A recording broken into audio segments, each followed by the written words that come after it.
قیدی ته ګورئ. واما الاربعه او هر څه څلور قیدی دي په باب د تصحیح کې چې هغه بین الرؤوس والرؤوس دي. فاحدها یو په دغه څلور کې ان يكون الكسر على طائفتين چې کسر په دوه ډلو باندې راشي. مخکې کسر په یوې باندې راځي، دلته کسر په دوه کې راځي.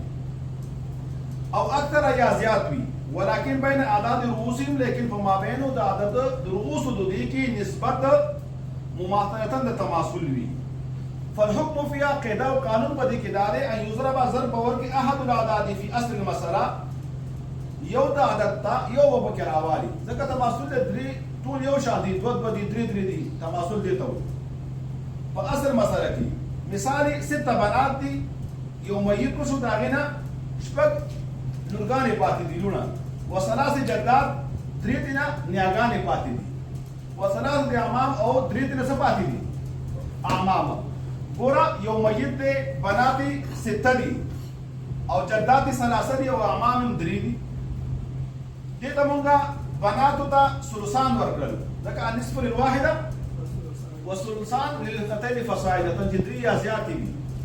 جدات ته سدس ورکړل او اعمام عصبه پاتې شول. ثلثان او سدس دواړه د یوې نوعې نه راغلي دي. مسله جوړه شوه د شپږو نه، ځکه عقل ته اعتبار دی. په شپږو کې دا اصلي مسله ده. ثلثان مونږ ورکړل بناتو ته، دا څلور شو. جداتو ته مونږه ثلث ورکړه چې 1 دی. اعمام بقایا ما بقیا، ځکه څلور او یو 5، یو پاتې شو. عصبه ته به هغه څه ورکړو ما ابقت من اصحاب الفرائض، چې ذوي الفروض نه څه باقي پاتې شي هغه به درته ورکړو، یو هم درته ورکړه. نو دلته چې مونږ وګورو بنات شپږ دي او حصې څلور دي. بنات ته رؤوس وایي او دې ته سهام وایي. نو د دواړو په منځ کې کسر راځي. څلور په شپږو پوره پوره نه تقسیمېږي. په علم المیراث کې چې کله کسر راځي د هغې دپاره خپل باب دی، باب د تصحیح، د هغې د حل دپاره. پخوا زمانې کې حسابونو دپاره کالکولیټر او ماشینونه نه وو، نو لهذا هغوی دې دپاره یو خپله طریقه جوړه کړې وه. اگر چې په دې دور کې دې ته ضرورت نشته، لیکن د کتاب حل کول خو ضروري دي او مزیدار هم دي، خوندور هم دي. دا بحث ډېر د مزید اسانه دی. نو دلته شپږ دي، رؤوس او سهام څلور دي، جدات 3 دي او سهم یو دی. دا یو به ټوټې ټوټې کې وینا دې لپاره مونږه تصحیح د مسلې ته ځو. نو اول به مونږ ګورو مخکې فصل ته به ځو، ما بین د رؤوسو او د سهامو په منځ کې به نسبت ګورو. نو شپږ او څلور، شپږ دا د بناتو رؤوس دي او څلور سهام دې ته مونږ سره لیکلي. د شپږو او د څلورو په منځ کې توافق دی. نو مونږ به وفقه د رؤوسو دی راوړو چې دا 3 دي، وفقه شپږ دي او توافق په نسب دی. نو لهذا مونږ به د شپږو نصف راوړو چې هغه 3 دي، وفقه د رؤوسو. جدات 3 دي او سهم یو دی.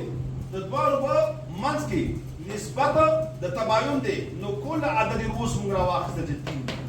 اعمام 3 دي او سهم یو دی. د دې دواړو په منځ کې څه شی دی؟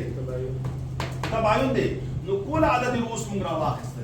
هلته د ننني درس کې دا مونږ دا ویلي چې کله په مابین د رؤوسو کې تماثل وي، نو یو د عددینو به راوالي، دا 3 دي یا دا راوالي یا دا یا دا، دا هم راواخیستل او ضرب به ورکړي په اصلي مسله کې. دا اصلي مسله دا شپږ دین 18 جوړ شو، کرښه مراکاږله او 18 تصحیح د مسلې شوله. څه شی شوله؟ تصحیح د مسلې شوله. اوس راشه ما فی الید د اصل مسلې نه د بناتو چې کوم رسېدلي دي، دې دپاره قاعده دا ده چې ما فی الید به راوالي په مضروب د مسلې کې چې دا احد اعداد د دغې رؤوس وي، دا 3 دې کې به ضرب ورکړي. ما حسنه به صاحب ته ورکړي، نو بار د دې شو.